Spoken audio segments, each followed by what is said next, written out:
Bill, thank you. Let's bring in the host of the Aaron Cohen Show, podcast Israeli Special Ops veteran Aaron Cohen, along with Rabbi Chaim Menz from the Chabad of Bel Air in L.A., who just landed in L.A. from Israel a few hours ago. Gentlemen, thank you both for coming on. Aaron, to you first. I want to play one more quick soundbite. Bill Hemmer talking with Netanyahu. This one's important. Watch this. Will Israel take control of all of Gaza? We intend to, in order to assure our security, remove Hamas there, enable the population to be free of Gaza, and to pass it to civilian governance. That is not Hamas and not anyone advocating the destruction of Israel. Aaron Cohen, what does a takeover look like in Gaza? So, Trace, here's where I'm at with it.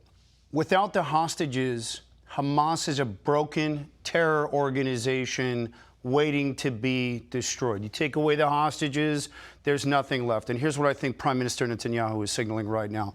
This is going to be a big strategic and tactical push. It's going to be violent. There's going to be tons and tons of force put on northern Gaza, Gaza City, where those hostages are.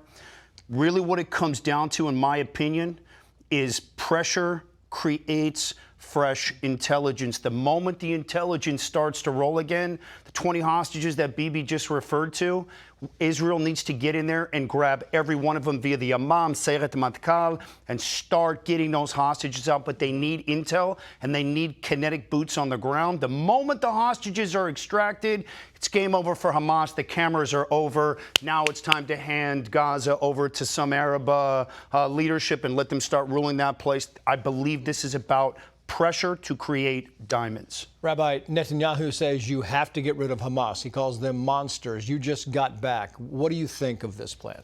Well, it's a great plan, and it has to be done because Hamas cannot continue living, because then every 2-3 years we're going to have another war.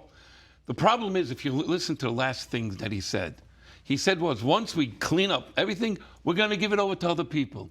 In 2005, just 20 years ago this week, we gave them the entire Gaza. We trusted the civilians. Go vote a government. And we got Hamas.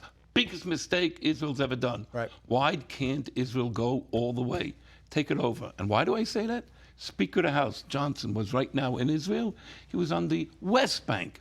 And he openly said Judea and Samaria should be Israel, because that is the line of entering into Israel. He was already talking annexing that. And it's notable that in Gaza, they were given billions and billions of dollars from all around the world, and they were said, build an infrastructure, build whatever you want, and they built a war machine underground to go after Israel. Aaron Cohen, why is it that Israel is never allowed to win?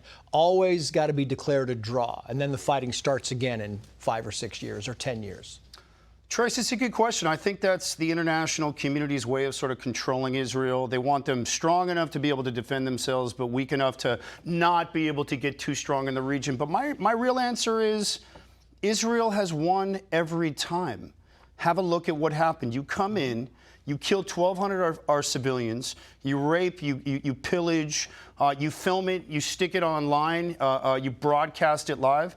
Have a look at Gaza. I'm not apologizing for what Israel did. I believe the prime minister did the right thing. Everything was booby-trapped. The entire place is finished. Now he's going to go in, take out the last 25%, get the hostages out, stop apologizing, let more guys like Hemmer get in there and get the cameras in there, expose all the lies, which has already been exposed at this point. But it's time to move on, and it's time to get the hostages out. Yeah, and that's the whole thing, is you're talking about a lot of countries saying, oh, Palestine should get statehood. Israel's being condemned for the story. They should get statehood. Here's you with Ambassador Mike Huckabee here. He just got back, the rabbi who's been noticed here. Your big takeaway is you spent a couple of weeks over there. Rabbi, what's the big takeaway as you come home? First of all, I got to thank the ambassador. He gave me a full hour.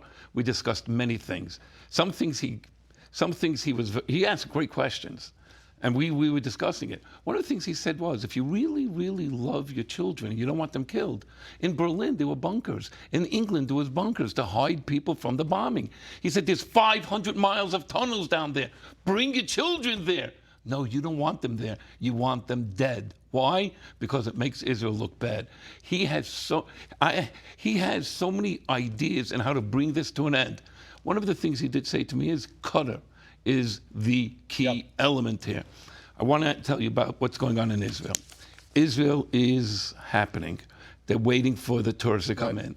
United Airlines is flying in there now. Other airlines are flying in there now. Have a good trip. Go there and have fun. Rabbi, Aaron, thank you both.